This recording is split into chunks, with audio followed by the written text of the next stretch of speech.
Alright, let's jump right into it. I'm out of gold. Yep, I'm gonna use this Hooru deck. It's pretty fun to play, and it is pretty powerful. One thing I really I'm lagging. One thing I really like about this Hooru deck is the fact that it has harsh rule. I'm really loving harsh rule right now.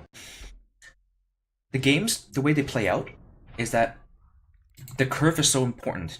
The person who stumbles on the curve usually loses the game, except when you're the one with the harsh rule. Because then what happens is you can stumble on the curve, come out of the gates a little slower than your opponent, and lose on the board.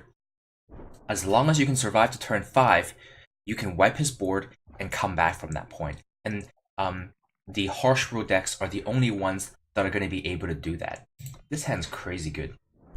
We're missing a 1-drop, but we have all the influence requirements we need. This is going to make a blue. This is going to be a green. Actually, this... Yeah, we only need... Well, we need triple... We do need triple blue. That's tricky. I think what I'll do here is... Make this a... This has to be... No. I guess there's no clever way to use this diplomatic seal so that we can play Enforcer on turn 2. And we do want to play the Enforcer on turn 2 because we want to play the Valkyrie Spireguard on turn 3. Yeah, I guess we just use this for justice. Play the Valkyrie Enforcer for no silence effect, but I think that's okay. This deck really likes to temple out the opponent. And you really, I think turn 2 Enforcer, turn 3 Spireguard is the best combination of plays you can do on turn 2 and 3. And so if you have it, you should do it. Oh, this is not Hooru, this is Argenport. So this deck has a lot of removal spells and a lot of removal that doesn't care how big your unit is. So he's gonna be able to annihilate this. But he's waiting for the annihilate. He's waiting for a better target. In this case, because we're playing against this deck, we're not gonna be in quite as big of a rush. If we were playing against an opposing Hooru deck, then yeah, there we go. If we're playing against opposing Hooru, then I think we'll just put the Spireguard out there because the only thing that they can kill it with is Vanquish. But against this deck, there's just way too many things they can use. And we're flooding out a little bit, which is very alarming.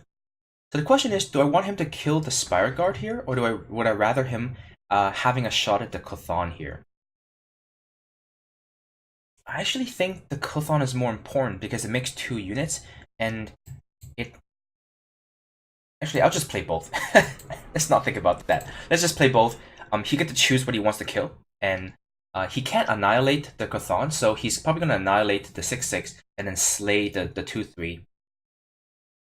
Is what I'm guessing. Or maybe he plays with... Oh. Or maybe he plays with Harsh Rule as well. Actually, Argenport may very well play with Harsh Rule. So overextending may not be the best thing to do. But I mean... Yeah, I'm just... I can't sit around. My hand's too crappy. I have no more units left. Oh, he's gonna minus hour this? Fair enough. Oh, so this is a much more aggressive deck than I thought. I thought that this would be more of an Argenport, a little bit more mid-range control deck, but no, he has the combat tricks and a lot of removal. This is an aggressive deck. He just didn't draw any of his aggressive cards. Now we're in trouble because we lost the 4/4 that we can get for free because we didn't expect the finest hour. I think that's entirely our own fault here. Let's swing in for 3 here. We're happy to trade with his 3/1 because then it opens up the air for us to attack. But we're down to no cards in our hand, and my opponent has 2 more. And I'm a little bit worried about... Oh, there we go, that's good. The good news is that in this game, my opponent's draw wasn't very good either. In fact, I would say my opponent's draw is pretty lackluster. Yeah, we'll offer this trade here. My opponent's draw has been very lackluster, and actually ours has been okay. A little too much power. Trade this for 1 card. I think because my opponent's not doing anything, I can afford to wait a couple of turns to maybe get some more value from this Master's Lesson. if I was under a lot of pressure from my opponent, then I may use it just to cycle itself. Very expensive. Draw 1. Okay, well that's pretty good. That means I can handle the next big thing he plays. Although this deck will most likely have a whole bunch of little... Oh, there we go. Never.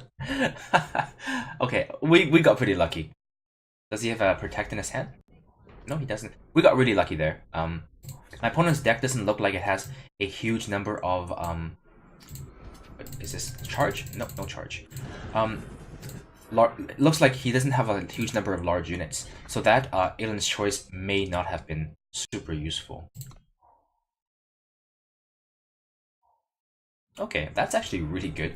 I don't think this card is very good. A 3-power 2/2 flyer isn't amazing. We're just gonna attack him here and offer the trade.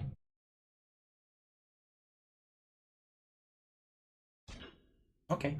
Yeah, it's always good to trade away your revenge unit. When it comes back from revenge. Oh, okay. I guess it's not a trade. All right. Yeah, when it comes back, it's gonna have an additional... Oh no, when it comes back, I don't know if the revenge counts. That's... I think... Actually, when a skill is grayed out, like say Aegis or Revenge, does it still count as a battle skill?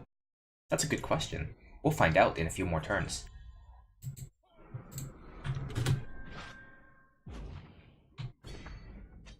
Okay, my opponent's at 5. We have really good reactionary cards in our hand.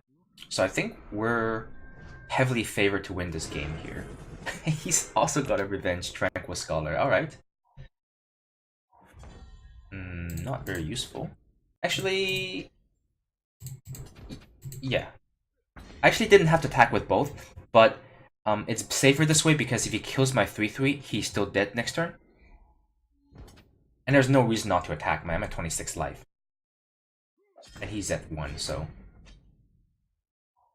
Okay. No, so he's dead on board here. Yep, he knows that.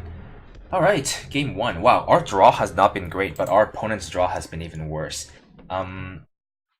Hey, lucky us.